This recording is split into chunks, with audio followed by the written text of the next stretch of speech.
কি খবর? আজকে আলু ভাজা হয়ে গেল যে তোমার। ভাজা হয়ে গেল তোমার আস্তে কি আস্তে করতেছ আজ?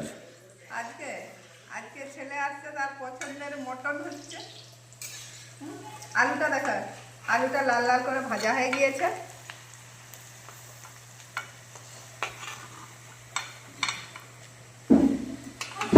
আমার কিন্তু মটনের থেকে মটনের আলু বেশি পছন্দ, সেই জন্য একটু বেশি করে আলু দিয়েছি আমি।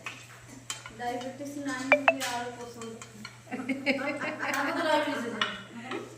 প্রথমেই দিয়ে দিলাম ফাটানো এলাচ,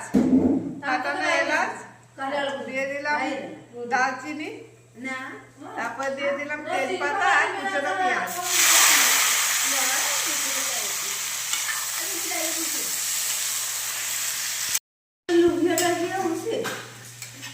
পেঁয়াজটা লাল লাল করে ভাজা হয়ে গিয়েছে, এবার তারপর দিয়ে দেবো আদা, রসুন, কাঁচা লঙ্কা আর গোলমরিচ বাটা।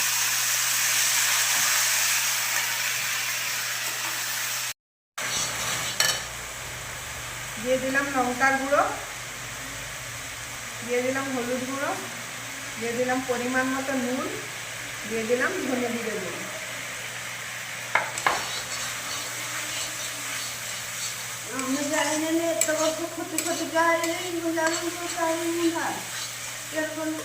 মটনটা আমার সিদ্ধ করে রেখে দিয়েছিলাম, এবার দিয়ে দিলাম মটনটা। মটনের সঙ্গে মশলা একসঙ্গে ভালো করে কষিয়ে দিই।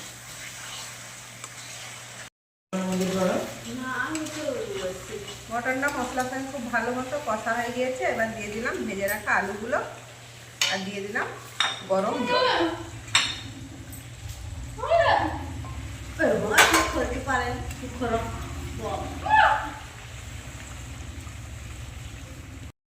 হাই হাই, গরম মশলা আরেকবার দাও, হালকা একটু।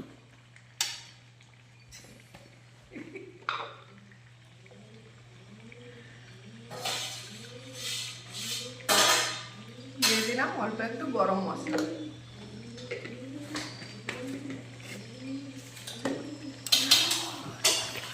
কি টেক্সচার হয়েছে! টেক্সচার আর কালার আছে।